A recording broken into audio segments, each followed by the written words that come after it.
Okay, welcome back for the third hour. और तीसरे घंटे में अंतिम क्षणों में आपका स्वागत फिर से है। I hope you understood what was taught in the first two lecture hours. और जो पहले दो सत्र थे शिक्षा के, आशा करते हैं आप सभी को समझ में आया होगा। कौन सो रहे थे अपने हाथ उठाइए। सोने वाले हाथ उठा के दिखा दीजिए। Okay. Okay, so we are going to look at chapter 2. और दूसरे अध्याय में हम चलेंगे नोट्स के आधार पर। We are going to prove again that Jesus is God. We are proving his divinity. और हम एक बार फिर से इस बात को सिद्ध करेंगे कि यीशु मसीह जो है वो परमेश्वर है। So in the first chapter we proved his pre-existence and hence we proved that he is God. और हमने पहले अध्याय में इस बात को सिद्ध किया कि वो पहले से ही पूर्व अस्तित्व में थे, इसीलिए वो परमेश्वर हैं। In the second chapter, we are going to talk about his equality with God the Father and God the Holy Spirit, and hence prove that Jesus is God. और दूसरे अध्याय में हम इस बात का अध्ययन करेंगे कि यीशु मसीह जो है परमेश्वर पिता और परमेश्वर पवित्र आत्मा की समानता में है, और जो इस बात को सिद्ध करता है कि यीशु मसीह परमेश्वर है। So before that, any questions? इससे पहले कोई प्रश्न पूछना चाहते हैं तो पूछ सकते हैं। Online students, you are very quiet. You can ask any questions. If you have any doubts, you can ask. और जो ऑनलाइन छात्र हैं, आपके पास कोई संदेह है तो आप पूछ सकते हैं। In-person students, you too can ask your questions and doubts. और आप लोग भी अगर आपके पास में कोई सवाल है, कोई संदेह है, or you didn't understand anything, you can raise up your hand and I will explain again. और यदि आपको कोई बात समझ नहीं आई तो हाथ उठाकर दिखाइए और पूछिए, तो आपको दोबारा से बताया जाएगा। Any questions, any doubts? कोई सवाल, कोई संदेह? Oh, that's dangerous. बहुत खतरनाक है वो।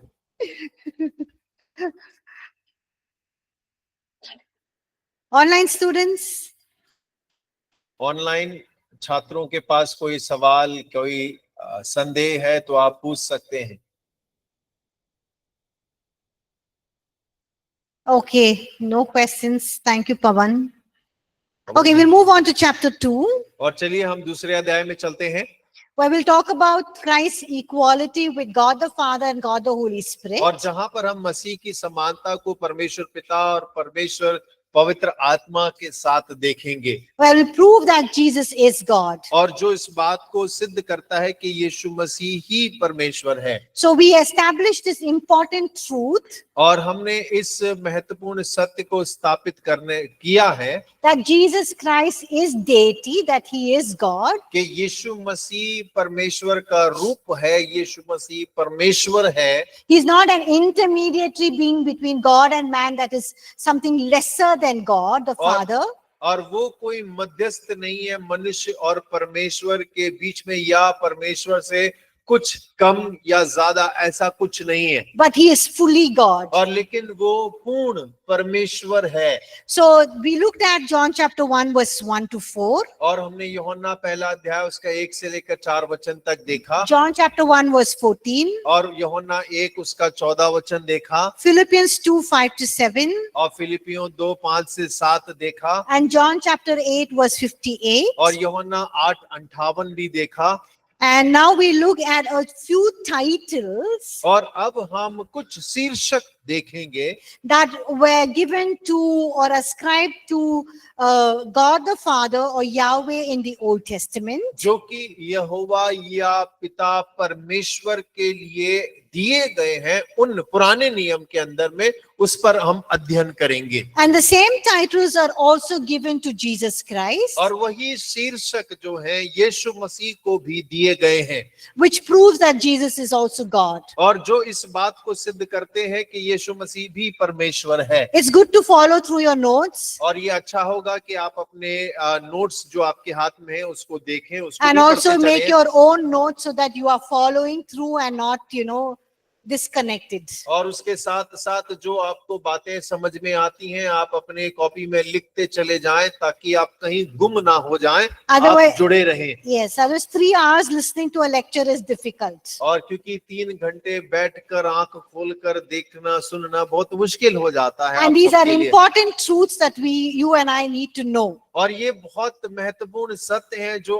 आपको मुझको जानना बहुत आवश्यक है। So how do we prove that Jesus is equal with God the Father? और हम कैसे इस बात को सिद्ध कर पाएंगे कि यीशु मसीह पिता परमेश्वर के समान है? So can you tell me some scripture references that prove that Jesus is equal with God the Father? क्या आप कोई वचन बतला सकते हैं जहां पे इस बात को आप सिद्ध कर सकें कि यीशु मसीह पिता के बिल्कुल समान है? Huh? Sorry? आइजाया 6:6 Isaiah 6:6. What does it say? क्या लिखा है वहां?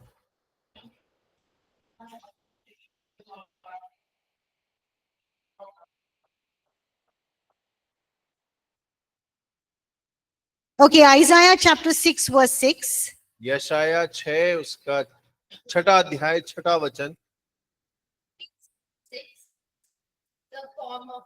Okay, Philippians chapter 2 verses 5 to 7. Okay.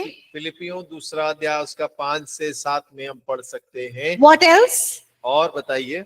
John 10:30. John? 10:30. 10 What does it say in John chapter 10 verse 30? I and the Father are one. I and the Father are one. Okay, good. What else? और बताइए। From what did we already studied? और जो अभी हमने पढ़ा है उसमें से क्या है? Yes. John We do. 8:15. John 8:58. Okay. और यूहन्ना 8:58 और Sorry. John 8:15. John 8. 15.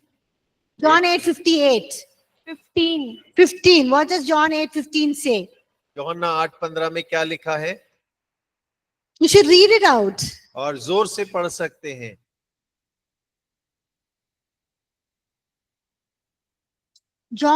Isaiah 6:6 he said, right? Yes. But it doesn't say anything about this. Talks about the seraphim. Okay. 9:6. Yes. Yeah. Yeah. Somebody said John chapter 8:58. 8:58. Okay. Okay. What else? और बताइए। John chapter 1 verses 1 to 4. और यूहन्ना पहला अध्याय उसका 1 से लेकर 4 वचन तक।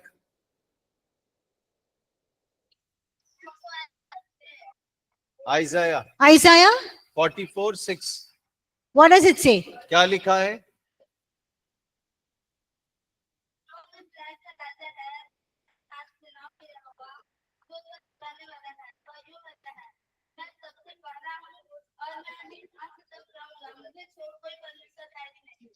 Isaiah 44:6. Okay.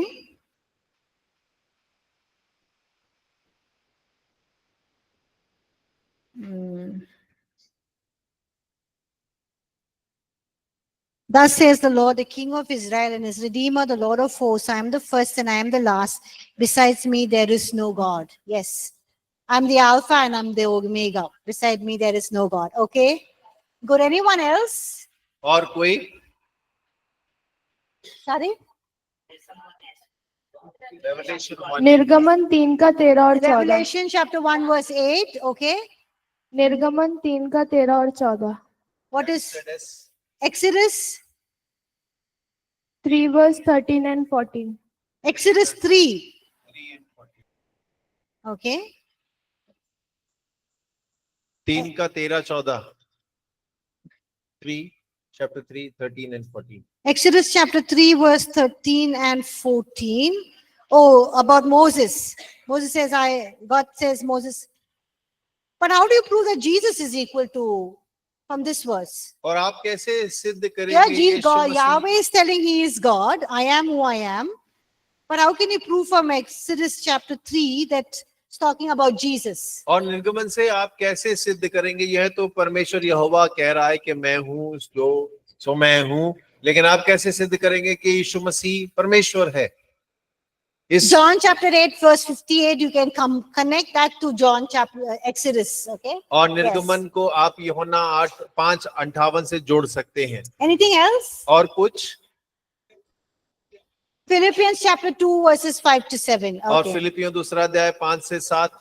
Okay. So we look at few of the titles that were is ascribed to Yahweh or the God of the Old Testament and how its same titles are also ascribed to Jesus, and so we can prove that Jesus is equal with God the Father. और देखिए हम कुछ शीर्षक देखेंगे जो कि पुराने नियम के यहोवा परमेश्वर के लिए दिए गए, और उन्हीं शीर्षकों को नए नियम के अंदर में यीशु मसीह के लिए दिए गए हैं। तो हम इस बात से जान पाएंगे कि यीशु मसीह परमेश्वर है। So we look at Isaiah chapter 9 verse 6. और यशाया 9 अध्याय उसका 6वां वचन हम देखें। So everyone please read Isaiah chapter 9 verse 6. It's in your notes, so you can turn to your Bible.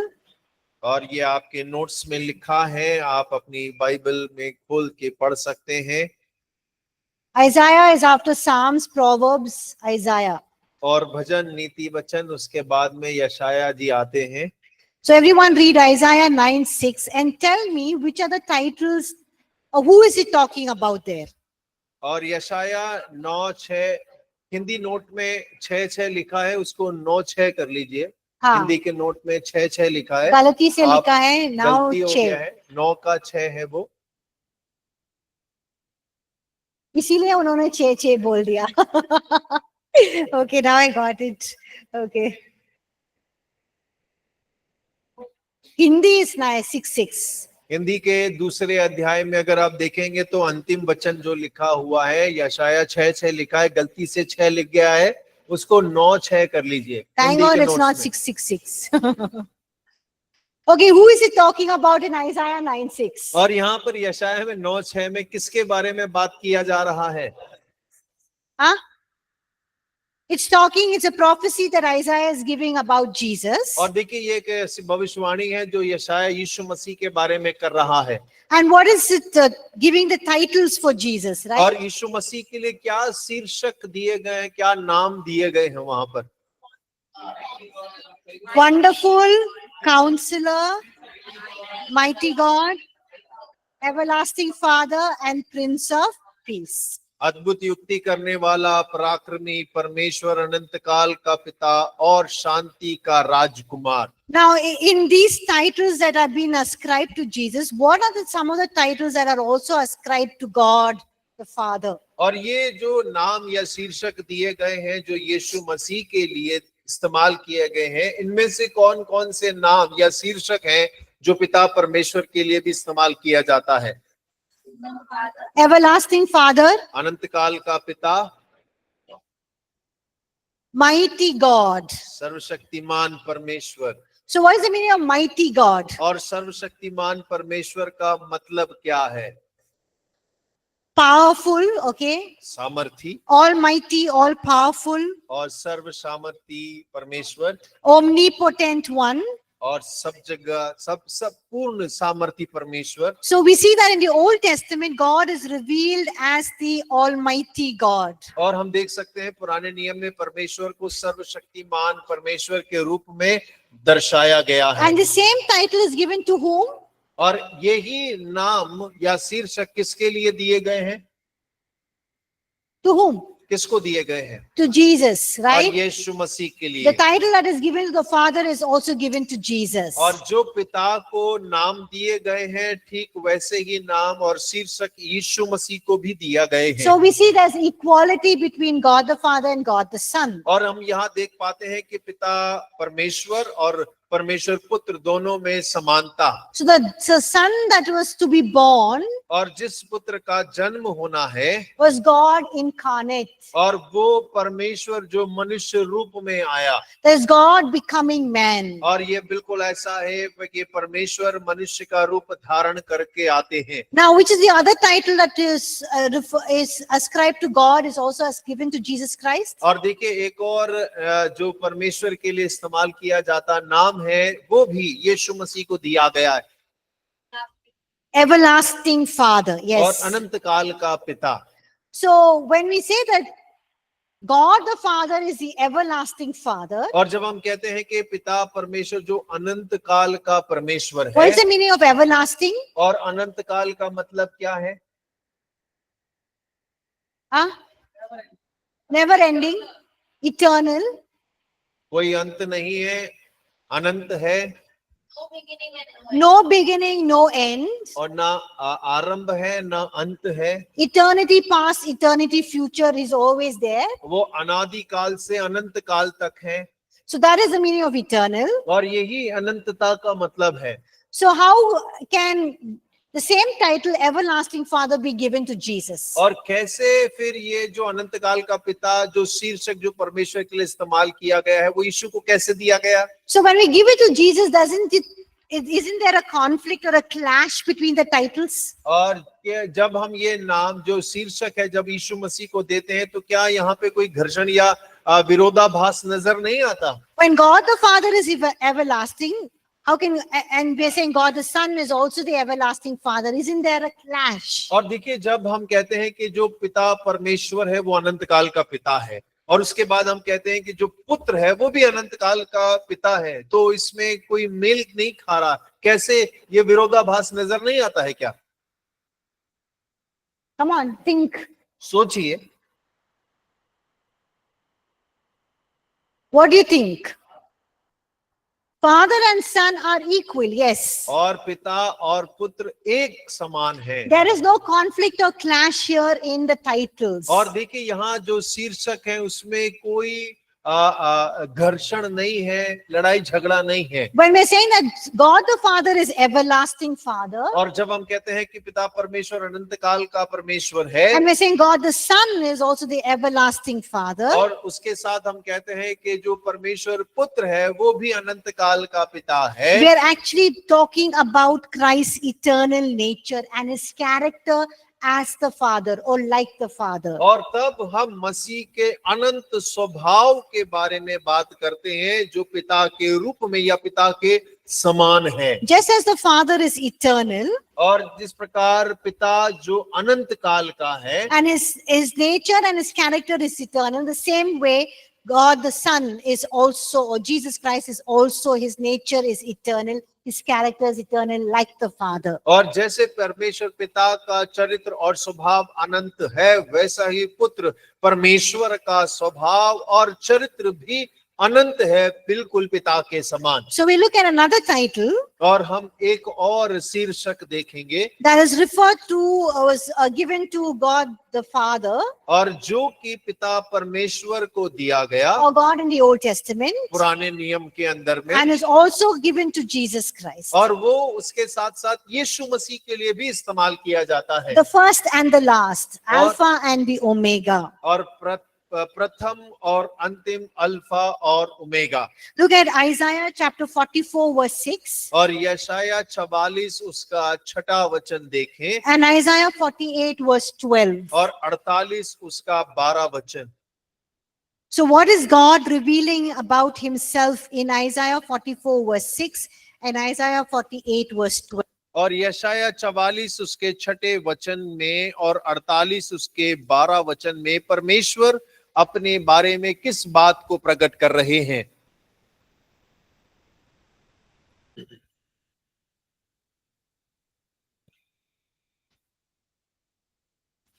Yes. What is God revealing himself in the Old Testament in these two scripture references? और इन दोनों वचनों के अंदर परमेश्वर पुराने नियम में किस बात को प्रकट कर रहे हैं? I am the first and the last, and besides me there is no God. और परमेश्वर कह रहे हैं, मैं सबसे पहला हूं और मैं ही अंत तक रहूंगा, मुझे छोड़ कोई परमेश्वर है ही नहीं। If you translate the word first and the last in the Greek, it's Alpha, first, last is Omega. और यदि देखिए आप यूनानी भाषा में प्रथम और अंतिम का अगर अनुवाद करते हैं तो वो हो जाता है अल्फा, यानी कि प्रथम, ओमेगा मतलब अंत। So we see the same title being referred to Jesus Christ in the book of Revelation. और हम इस बात को देखते हैं कि यीशु मसीह के लिए भी यही शीर्षक का इस्तेमाल किया गया है प्रकाशित वाक्य की पुस्तक में। So look at Revelation chapter 1 verse 8. और प्रकाशित वाक्य पहला अध्याय उसके 8 वचन को अगर हम देखें, Revelation 22 verse 13. प्रकाशित वाक्य 22 अध्याय उसका 13 वचन, And Revelation 21 verse 6 and 7. और फिर प्रकाशित वाक्य 21 अध्याय उसका 6 और 7। So all of you can read those references. और आप इन सभी वचनों को पढ़ सकते हैं। 21, 6 and 7. It's in your notes, I think. Yes. प्रकाशित वाक्य 21 अध्याय उसका और 6 और 7 हिंदी में शायद नहीं लिखा है, आप लिख लीजिए। प्रकाशित वाक्य English में भी नहीं है। Revelation 21, 6 and 7. और प्रकाशित वाक्य 21 उसका 6 और 7 वचन आप लिख सकते अपने नोट्स में।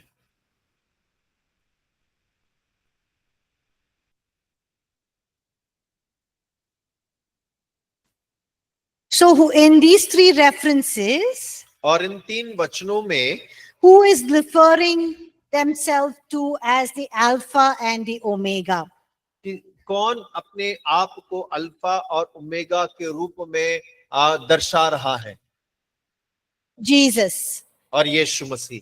So we see that Jesus is no less in power and divinity than the Father. और हम यहाँ इस बात को देखते हैं कि यीशु मसीह ना तो ईश्वरीय रूप में और ना ही सामर्थ में किसी रीति से परमेश्वर से कम नहीं है। Alpha is the first letter of the Greek alphabet. और देखिए यूनानी भाषा के जो अक्षर हैं उसका अल्फा जो है वो प्रथम अक्षर है And Omega is the last letter in the Greek alphabet. और यूनानी भाषा का अंतिम अक्षर जो है ओमेगा है। So in the Old Testament, when we read in Isaiah where God says, I am the first and the last, और जब हम पुराने नियम में पढ़ते हैं जहाँ परमेश्वर कहता है मैं ही प्रथम और अंतिम हूँ, what is he trying to reveal about himself? और परमेश्वर यहाँ अपने बारे में किस बात को प्रकट करने का प्रयास कर रहा What है? is he declaring about himself when he says, I am the first and I am the last? और जब परमेश्वर कहता है मैं प्रथम हूँ मैं ही अंतिम हूँ, तो परमेश्वर क्या कहना चाह रहे हैं?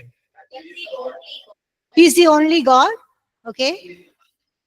He is the first and the last. So what does that mean? और इसका मतलब क्या है कि वही अकेला परमेश्वर है, वही प्रथम है, वही अंतम है। मतलब क्या है इसका? There's no God besides him. Okay. और उसके बिना और कोई परमेश्वर नहीं है। He is the beginning and ending. और वही आरंभ है, वही अंत है। Huh? 21 What does it mean? मतलब क्या है?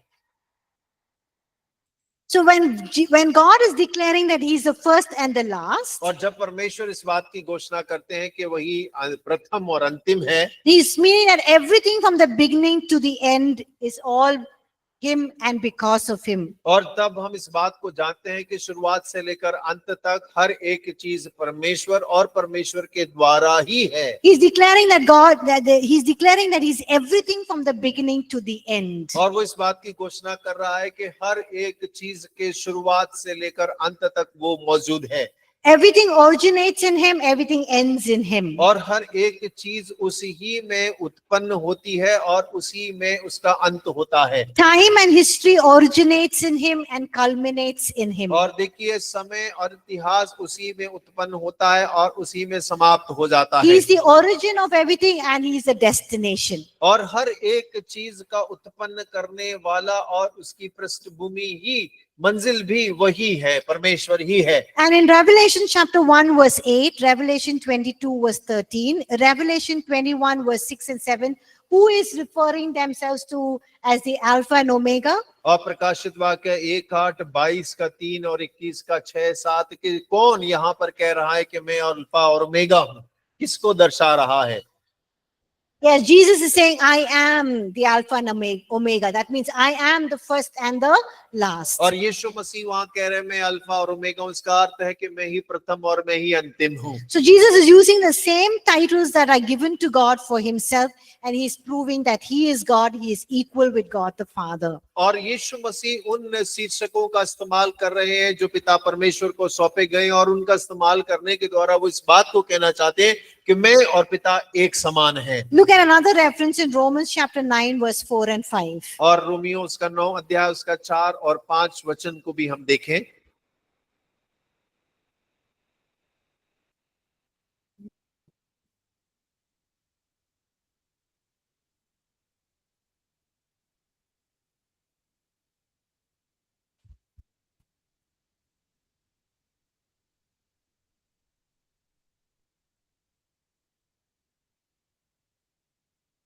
So what is the title there?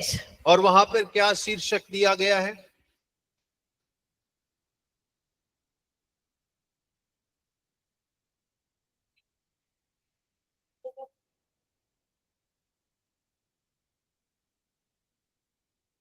Two titles. और यहाँ दो शीर्षक या नाम दिए गए हैं, Who is over all, yes. जो सब के ऊपर है, And what else? और क्या? The eternally blessed God. और परम, जो अनंत परम प्रधान परमेश्वर है। So Paul is writing about who is over all and who is eternally blessed God. Who is he referring to this as? और पौलुस किसके बारे में लिख रहा है, जो सबके ऊपर है और जो अनंत धन्य परमेश्वर है? किसके लिए लिख रहा है, किसको दर्शा रहा है? Yes, because he says, according to flesh, Christ came. और क्योंकि वो कह रहा है, वो मसीह के संबंध में वहां पे कह रहा है कि मसीह सबके ऊपर है। He who is, who came according to the flesh. और जो शरीर के अनुसार जन्म लिया, Christ came, और मसीह आया, who is over all. और जो सबके ऊपर है। And he says he is the eternally blessed God. और वो कहता है वो अनंत धन्य परमेश्वर है। So look at how Paul is writing about Jesus. और देखिए कि किस प्रकार पौलुस जो है यीशु मसीह के बारे में लिख रहा है। He says he came in the flesh, और वो कह रहा है कि वो शरीर के भाव में तो आया, but he's over all. और लेकिन वो सबके ऊपर है। So what is the meaning of overall? और ये सबके ऊपर का अर्थ क्या आता है Or यहाँ? what are the synonyms we can use, the synonymous words we can use for overall? और देखिए ये सबके ऊपर इससे मेल खाते हुए कौन से शब्द या पर्यायवाची शब्दों का हम इस्तेमाल कर सकते हैं? Supreme, yes. Master, परम प्रधान, स्वामी, Lord, प्रभु, sovereign, yes. संप्रभुता। So when we say he's overall, we're saying that he's master, he's sovereign, he's Lord, he's supreme. और जब हम कहते हैं कि वो सबके ऊपर है, तो हम इस बात को कहते हैं कि उसकी संप्रभुता सब पर है, वो सबका प्रभु है, सबका मालिक है, सबके ऊपर उसका अधिकार है। So when we use these words, supreme, Lord, master, sovereign, who is it basically used for? और देखिए जब हम इन सर्वश्रेष्ठ, स्वामी, संप्रभुता, संपन्नता और प्रभु करके इन सबका इस्तेमाल करते हैं, तो किसके लिए ये इस्तेमाल किया जा रहा है? We use it for whom? किसके लिए इस्तेमाल करते हैं? Yeah, we use it for God, okay? Because these are some attributes that is only we see in God. और देखिए ये सब जो है हम परमेश्वर के लिए इस्तेमाल करते हैं, क्योंकि ये गुण ऐसे हैं जो केवल और केवल परमेश्वर में ही पाए जाते हैं। And Paul is saying that Jesus is over all. That means he's sovereign, he's Lord, he's master. That means he is God. और देखिए पौलुस जो है वो यीशु मसीह के लिए इस्तेमाल कर रहा है कि वो सर्वश्रेष्ठ है, स्वामी है, संप्रभुता है, संपन्न है और प्रभु है। इसका मतलब वो परमेश्वर है। And he's saying he's the eternally blessed God. और वो कह रहा है कि वो अनंतता के लिए धन्य परमेश्वर है। That means he's saying Jesus is from eternity to eternity. और इसका मतलब ये है कि वो कहना चाहता है यीशु मसीह अनंतता से अनादि काल तक। And when he says he's the eternally blessed God, that means he's saying he's the one who is worthy to receive all honor, blessing and glory. और जब वो कहता है कि वो परमेश्वर युगानुयुग धन्य परमेश्वर है, तो इस बात को कहने का प्रयास कर रहा है कि वो हमेशा महिमा और आदर पाने का परमेश्वर है। And who do we give all honor, glory and blessing to? और फिर वो सारा आदर और महिमा किसको दे रहा है? No, who do we ascribe और- glory, honor and blessing और to? हम किसको सारा आदर और महिमा देते हैं? To God, right? So, परमेश्वर को। so it's proving that Paul is proving that Jesus is equal with God the Father and the Holy Spirit. और फिर ये इस बात को सिद्ध करता है कि यीशु मसीह पिता परमेश्वर और पवित्र आत्मा के समानता में है। So this is Romans chapter 9 verse 4 and 5. और रोमियो 9 अध्याय उसका 4 और 5 वचन। We look at another verse, Titus chapter 2 verse 13. और फिर हम तीतुस उसका दूसरा अध्याय उसका 13 वचन को हम देखें।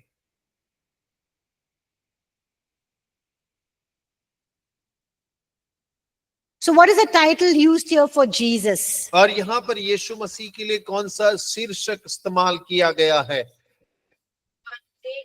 Our great God. हमारा धन्य परमेश्वर। Of course, Savior, we don't say it for God the Father, but we say great God, और right? देखिए हम उद्धारकर्ता भले ही परमेश्वर के लिए इस्तेमाल ना करते हो, लेकिन महान परमेश्वर जो है हम परमेश्वर के लिए इस्तेमाल करते हैं। So it proves that Jesus is deity, that he is God. और ये वचन सिद्ध करता है कि यीशु मसीह परमेश्वर का एक रूप है। So many people question the deity of Jesus और Christ, बहुत सारे लोग यीशु मसीह के ईश्वरीय रूप पर संदेह करते हैं, सवाल करते हैं। but scriptures clearly state that Jesus is God. लेकिन वचन स्पष्ट इस बात को वर्णित करते हैं कि यीशु मसीह परमेश्वर है। And we saw so many scripture passages. और हमने बहुत सारे वचनों के भागों को देखा है। Now, I like to look at another scripture passage in John chapter 5, verses 1 to 15. और यूहन्ना 5 अध्याय उसका 1 से 15 तक एक और पद हम देखेंगे। Very important truths and revelations that Jesus makes about himself that proves that he is equal to God the Father and that he is God. और देखिए बहुत सत्य और सही बातें हैं जहां पर यीशु मसीह इस बात को सिद्ध कर रहे हैं कि पिता और यीशु एक हैं। Jesus himself is revealing that he is equal to God the Father and that he is God. और यीशु मसीह स्वयं इस बात को प्रकट कर रहे हैं कि पिता और वो एक हैं और वो परमेश्वर हैं। This is not in your notes, so you can just, if you want to take it down, you can take it down. John chapter 5, verses 1 to 15. और यूहन्ना 5 उसका 1 से लेकर 15 तक, जो कि आपके नोट्स में नहीं लिखा है, आप लिख सकते हैं। So what do we look at in John chapter 5? What is Jesus doing in John chapter 5? और यूहन्ना 5 अध्याय में हम क्या देखते हैं, क्या मतलब है जो कह रहा है? Where is Jesus? और यीशु मसीह कहां पर है? Yeah, he's in Bethsaida, yes. और वो बेतसदा के कुंड में पास Where में। is he in Bethsaida? और बेतसदा में वो कहाँ है?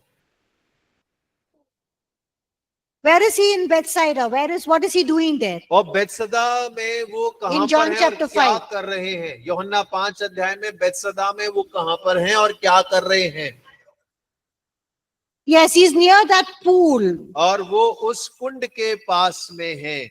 Okay, and who are around that pool? और उस कुंड के चारों ओर कौन से कैसे लोग हैं? All the sick people, the paralyzed, they're all lying around that pool. और सारे बीमार, लंगड़े, अंधे, लूले सब वहां पर हैं। And what does Jesus do? और यीशु मसीह ने क्या किया? What does he do? He goes swimming. किसके पास गए यीशु मसीह? वो पूल के पास स्विमिंग तैरने के लिए गए थे क्या? और यीशु मसीह वो कुंड में तैरने के लिए गए थे। What does he do? कर क्या रहे थे यीशु मसीह? He heals a paralytic man who's paralyzed for 38 years. और वहां पर एक लकवे के रोगी को चंगा किया जो 38 वर्ष से वहां पर पड़ा हुआ था। And are the people happy when Jesus, when they see this paralyzed man healed? Are the people happy? क्या जब लोगों ने इस The Jewish leaders specifically. लकवे के रोगी को चंगा होते हुए देखा तो यहूदी अगुवे खुश हो गए क्या? No. Why are they angry with Jesus? और क्यों वो लोग यीशु मसीह से गुस्सा हो रहे थे? Yes, he healed a person on a Sabbath day. क्योंकि यीशु मसीह ने सबत के दिन में एक व्यक्ति को चंगा किया था। And what does Jesus say in verse 17? और 17वें वचन में यीशु मसीह ने उनसे क्या कहा? They wanted to persecute Jesus. और वो लोग यीशु मसीह को सताना चाह रहे They थे wanted to kill him और यीशु को मार डालना चाहते थे because he did this on a Sabbath. क्योंकि उन्होंने सबत के दिन में यह काम किया। And what does Jesus say? और यीशु मसीह ने उनसे क्या कहा?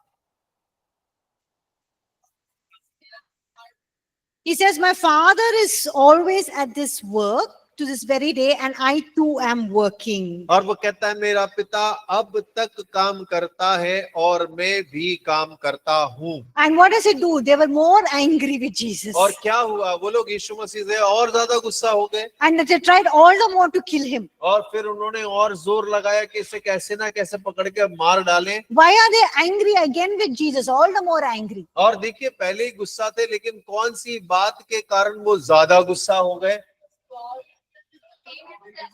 He's calling God as his father. क्योंकि वो परमेश्वर को अपना पिता कहकर पुकार रहा था, Not कह रहा only था। was he breaking the Sabbath, और केवल उसने सबत का नियम ही नहीं तोड़ा, but he was calling God his own Father, thus he was making himself equal with God the Father. और उसके साथ साथ उसने परमेश्वर को पिता कहकर भी पुकारा, जो उसको परमेश्वर के समान बना देता है। So we see that, Jesus gets them more angry. और देखिए यहाँ हम देखते हैं कि यीशु के साथ वो लोग और ज्यादा गुस्से में हो गए, Instead of chupchap going away, he was getting himself into more problems with them. और चुपचाप वहां से कल्टी मारने के बजाय उसने क्या किया, उनको और ज्यादा गुस्सा दिला दिया। And Jesus claims to be equal with God the Father in verses 19 to verse 27. और देखिए 19 से 27 तक जब हम पढ़ते हैं तो उसके अधिकार के बारे में हम बात करते हैं। So by saying that God is his Father, और जब कहते हैं कि पिता उनका परमेश्वर उनका पिता है, Jesus is claiming to be equal with God in nature, in privilege and in power. और यीशु मसीह इस बात की घोषणा करते हैं कि वो परमेश्वर के स्वभाव में, सौभाग्य में और सामर्थ्य में एक बराबर हैं। That's why they were so angry, because he's saying, hey, I'm equal with God in nature, in privilege and in power. और इसीलिए वो लोग उससे ज्यादा गुस्सा हो गए, क्योंकि यीशु मसीह कहने लगे कि मैं सामर्थ्य में, स्वभाव में और सौभाग्य में परमेश्वर के एक सामान्य हूँ। If you say someone is your father, और यदि आप कहते हैं किसी को अपना पिता, then you're saying, hey, I have the same human nature as him. और हम कहते हैं कि जैसा मानवीय स्वभाव मेरा है, बिल्कुल मेरे पिता के समान And है, some of his qualities are also in me, as I also have the same qualities. और मेरे पिता के अंदर में कुछ जो योग्यताएं हैं उसमें से कुछ मेरे अंदर भी मौजूद है। Because some of us have the qualities of our father or our mother. और हम में से हमारे माता पिता के कुछ स्वभाव हमारे अंदर मौजूद होते हैं। So when Jesus is saying God is his father, he is claiming to possess the same divine nature as God himself. और जब यीशु मसीह परमेश्वर को अपना पिता कहकर पुकारते हैं तो वो उसके ईश्वरीय गुणों को अपने अंदर में होने का कहते हैं। So look at another statement that Jesus makes, that he's proving that he is equal to God the Father and that he is God in verse 21. और देखिए 21वें पद को जब हम पढ़ते हैं तो यहाँ इस बात को देख पाते हैं कि एक और वाक्य जो यीशु मसीह इस बात को सिद्ध कर रहा है कि वो और पिता एक समान है। Can you tell me what Jesus is saying in verse 21, John 5:21? Everyone looking at your Bibles. और यूहन्ना 5 उसके 21 में यीशु मसीह क्या कह रहे हैं, आप सभी अपनी बाइबल में देखकर बतला सकते हैं। No, don't read to me. Tell me. What is John 5:21? Jesus, what declaration, or what is he talking about himself? और देखिए 5:21 के अनुसार यीशु मसीह क्या घोषणा कर रहे हैं अपने बारे में, किस बात की कह रहे हैं, यीशु मसीह क्या बात सिद्ध कर रहे हैं।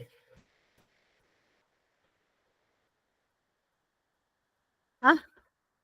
Come on, look at your Bibles, please. Simple there. 5:21. Tell me. और बाइबल में देखकर बताएं वो यीशु मसीह क्या कह रहा है। उसमें लिखा है, The Father gives life, so also Son gives life. Who can give life? Only God can give life. और देखिए यीशु मसीह ये कहाँ कह रहे हैं, जैसा पिता जीवन देता है वैसा पुत्र भी जीवन देता है। तो जीवन कौन दे सकता है? Manusya? Huh? Who can give you life? और कौन जीवन दे सकता है? Yes, only God can give life. So the Jews understood that only God had the power to give life. और देखिए केवल परमेश्वर ही है जो जीवन दे सकता है। और यहूदियों ने जब इस कथन को सुना तो समझ गए कि केवल परमेश्वर ही है जो जीवन दे सकता And है। what is Jesus saying? Even the Son gives life to those he wills. और यहाँ पर यीशु मसीह क्या कह रहे हैं, वो कहता है वैसे ही पुत्र भी जिन्हें चाहता है उन्हें जिलाता है। That means Jesus is saying what? और इसका मतलब क्या, यीशु मसीह क्या कहना चाह रहे हैं? He is God. Why? और वो परमेश्वर है, क्यों? He can also give life. Just as the Father has the power to give life, the Son has the same power as God the Father to give life, and hence he's saying, I am God. और वो कह रहा है जैसा पिता जीवन दे सकता है वैसा ही पुत्र भी जीवन दे सकता है, और मेरे पास अधिकार है जीवन देने के लिए, इसलिए मैं परमेश्वर हूँ। Now look at another bold statement Jesus makes in verse 22. और देखिए 22वें वचन पर यीशु मसीह एक और हिया भी कथन कह रहे हैं। What does Jesus say there? और यीशु मसीह क्या कह रहे हैं यहाँ पर? सही है, जोर से हाँ बोलिए। बोलो। नहीं आए? Father has given the responsibility of judgment to the Son. Okay. The Father has given the responsibility of judgment to whom? पिता ने न्याय करने का जिम्मेदारी किसको दिया है? Yes. In the Bible, God says, who will judge? और बाइबल में परमेश्वर किसको न्याय करने के लिए कह रहा है? कौन न्याय करेगा? God will judge. He says, you don't judge. God says, I will judge. और देखिए बाइबल कहती है तुम न्याय ना करो किसी का, मैं न्याय करूंगा। And the Jews knew that God alone was the one who would judge the world. और यहूदी लोग अच्छे से जानते हैं कि केवल परमेश्वर ही है जो जगत का न्याय करेगा। And what is Jesus saying here? और यीशु मसीह यहाँ पर क्या कह रहे हैं? That privilege is given by God the Father to me. और ये जो न्याय करने का जो कार्य है, सौभाग्य है, वो परमेश्वर पिता के द्वारा मेरे को सौंपा गया है। Why does God the Father give the Son the privilege to judge the world? Look at verse 23. और देखिए क्यों पिता ने पुत्र को संसार का न्याय करने के लिए सौभाग्य सौंपा है। 23वें वचन में देखिए,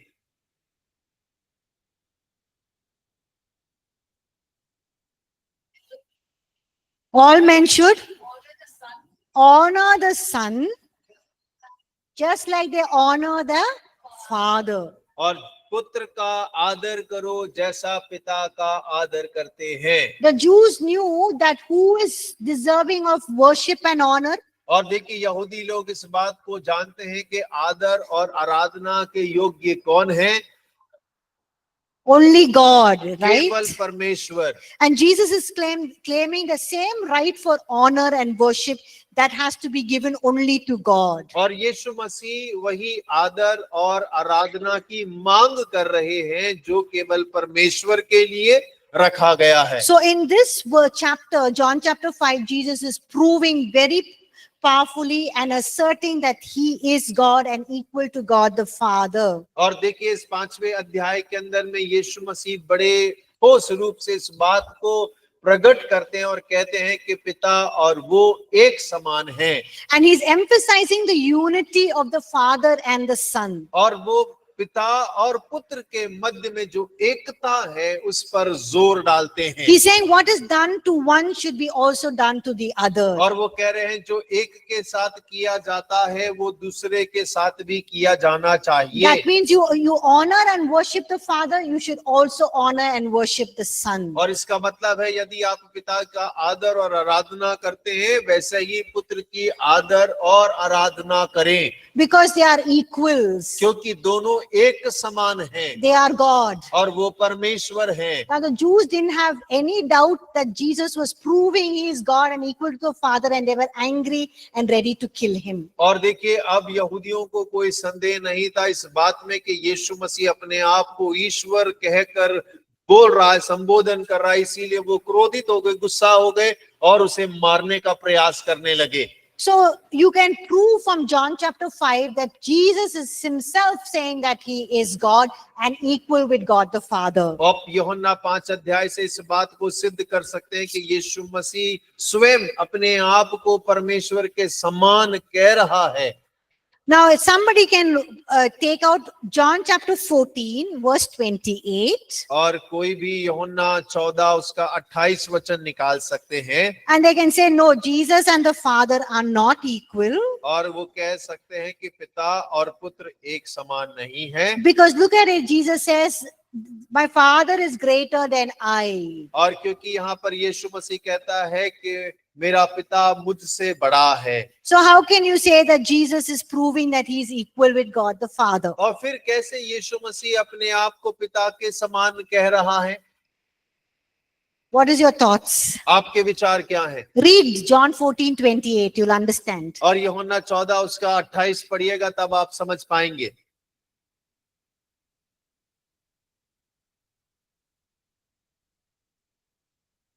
says very clearly, Jesus is saying, my Father is greater than I. और देखिए यहाँ पर यीशु मसीह ने बहुत स्पष्टता से कहा है कि मेरा पिता मुझसे बड़ा है। He is walking on earth as a human, like fully human and divine. Okay, is it because he's walking on the earth, so he's in submission to the Father, और and so he's saying his Father is greater, okay? और ठीक है, यहाँ पर इस बात को कह सकते हैं कि यीशु मसीह पृथ्वी पर मनुष्य के रूप में चल फिर रहे थे और परमेश्वर के प्रति पूर्ण अधीन थे, इसीलिए उन्होंने परमेश्वर पिता को कहा कि वो मुझसे बड़ा है। So in that context was Jesus saying it? क्या उस संदर्भ में यीशु मसीह ने कहा है? And he was also departed from the Father, because previously he was with Father. Okay, At that time he was walking in this earth. He okay. was departed from the Father, and that's why. But he was very intimate with the Father, right? He only said what his Father said, did what his Father Father did. said. There was that same intimacy was there. और देखिए उसके और पिता के बीच में बहुत घनिष्ठता थी, क्योंकि यीशु कहते हैं मैं वो करता हूँ जो पिता को करते देखता हूँ, वो कहता हूँ जो पिता को सुनता हूँ। Come on, think. Why does सोचिए। Jesus say the Father is greater than I? When और- Jesus is proving that he is God, he's equal with God the Father. In John chapter 5, he says, before Abraham was, I am. John chapter 8, verse 58. Why does he say here in Luke 14:28, my Father is greater than I? और देखिए जब यीशु मसीह स्वयं 5वें अध्याय में इस बात को स्पष्ट कर रहे हैं कि मैं पिता के समान हूँ, यूहन्ना 8:58 में पढ़ते हैं कि जब अब्राहम से पहले मैं हूँ, तो फिर 14 अध्याय में इस बात को क्यों कह रहे हैं कि परमेश्वर पिता मुझसे बड़ा है? Come on, think. Give me some answers. और सोचिए और उत्तर दीजिए। नहीं तो खाना नहीं मिलेगा। फास्टिंग सबको। Yeah, tell me. One of the attribute of Jesus showing himself as fully man. Okay, the attribute of showing that Jesus is fully man. Okay, thank और you, ये- Agnes. और ये गुण के वो इस बात को दर्शा रहे हैं कि वो एक ही समय पे परमेश्वर और मनुष्य दोनों हैं। Sorry? That's why Father is Father and the Son is Son. Okay, very philosophical. पिता पिता है, पुत्र पुत्र है। But good.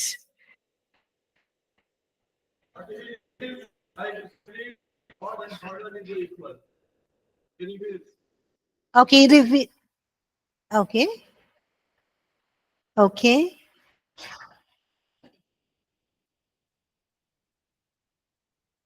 Here it's talking basically about the role of Jesus, the Father. और यहाँ पर आधारभूत देखें तो यीशु पिता की भूमिका को दर्शा रहा है। So Christ is describing his role to the Father and not his nature. और यहाँ मसीह अपनी भूमिका को दर्शा रहा है, अपने स्वभाव को नहीं दर्शा रहा। So there's a difference between one's role and one's nature. और देखिए यहाँ पर दोनों में भिन्नताएं हैं, स्वभाव में और भूमिका में। I'll just explain and then we'll go for lunch. 12:30, right? Your lunch? Yes. Yeah. Okay, just explain and go. और- For example, marriage. और देखिए उदाहरण के लिए मैं इसको समझा के समाप्त करूंगी। उदाहरण स्वरूप विवाह को हम लेते हैं। Husband and wife, पति और पत्नी, they have different roles. और उनकी अलग अलग भूमिका है। And in the governmental structure or office of God, the man is head over the woman. और यदि हम परमेश्वर के कार्यालय में देखें तो जो पति है वो घर का मुखिया है। In Christ's governmental structure, the man is the head of the family. और मसीह सरकार के कार्यालय के अनुसार अगर हम देखें तो जो पति है वो पत्नी का सर है। And the wife and the husband have different roles. और पति पत्नी दोनों के अलग अलग भूमिकाएं हैं। But we see in the Bible also says, before God there is no Jew nor Greek, male nor female, all are one in Christ Jesus. और हम बाइबल में ये भी पाते हैं कि मसीह में परमेश्वर के सामने ना तो कोई नर है, ना नारी है, ना यहूदी है, ना नानी है, ना गुलाम है, ना आजाद है। And Genesis chapter 1 verse 27, और यह उत्पत्ति पहला अध्याय उसके 27 वचन के अनुसार we see that husbands and wives are equal because both have the same human nature. और पति पत्नी दोनों को एक समान बनाया गया क्योंकि दोनों का स्वभाव एक समान है So both have equal nature, और दोनों का एक समान स्वभाव है, but they are unequal in their roles. लेकिन वो अपनी अपनी भूमिकाओं में एक समान नहीं है। Husband and wife are both human in nature, और पति पत्नी दोनों स्वभाव में मनुष्य हैं, but the roles are different. लेकिन उनकी भूमिकाएं जो हैं वो अलग अलग हैं। In the same way, और बिल्कुल वैसे ही when Jesus is saying the Father is greater than I, और जब यीशु ने कहा कि पिता मुझसे बड़ा है, he's not talking about their nature but their roles. लेकिन वहां यहाँ पर यीशु मसीह अपने स्वभाव के बारे में नहीं, अपनी भूमिका के बारे में बात कर रहा In है। nature they are equal, और स्वभाव में वो दोनों एक समान but हैं, in roles the Father is the one who's the author, the planner and the executor. और अगर हम भूमिका की बात देखें तो पिता ही है जो योजना बनाता है, योजनाओं को कायम करता है और योजनाओं को चलाता है। And so the marriage is like a dim reflection of the person of the Godhead. और देखिए विवाह जो है एक धुंधली तस्वीर है परमेश्वर के व्यक्तित्व के बारे में। And we see in Galatians 3:28 it says no Jew nor a Greek male or female, all are one in Christ और Jesus. देखिए Galatians गलातियों 3:28. 3:28. और गलाती 3:28 में हम कह पढ़ सकते हैं, ना तो यहूदी ना रहा, ना यूनानी रहा, ना नर ना नारी, ना कोई गुलाम ना आजाद। So in the Trinity, और त्रिएकता में all are co-equal. और सभी एक समान है They're co-eternal persons. और वो सभी एक अनंत परमेश्वर व्यक्तित्व है All of them have the divine nature, और सभी का ईश्वरीय स्वरूप है, but they have different roles. लेकिन तीनों की भूमिकाएं अलग अलग है। And in that context, Jesus is saying the Father is greater than I. और इस संदर्भ में यीशु मसीह कह रहे हैं कि पिता मुझसे बड़ा है। Yes. Okay. Did you all understand? क्या आप समझे? Okay. We'll end the class. और Okay. अभी हम क्लास को समाप्त करेंगे। So Rincy says Jesus willingly submitted himself to God the Father. Yes. Okay. Any questions? Any doubts? कोई संदेह, कोई सवाल? सबके सवाल एक है, खाने में क्या मिलेगा? Okay. Enjoy your lunch, अपने दोपहर के भोजन का आनंद उठाएं। and I'll see you tomorrow. कल फिर आप सभी को मिलेंगे। Please read your notes and come tomorrow. ठीक है? अपने नोट्स पढ़िएगा और फिर कल आइएगा। Okay. Thank you, everyone. आप सभी का Online धन्यवाद। students, thank you. Online students, thank you for joining us. See you tomorrow. आप सभी का धन्यवाद, जुड़ने के लिए कल मिलेंगे।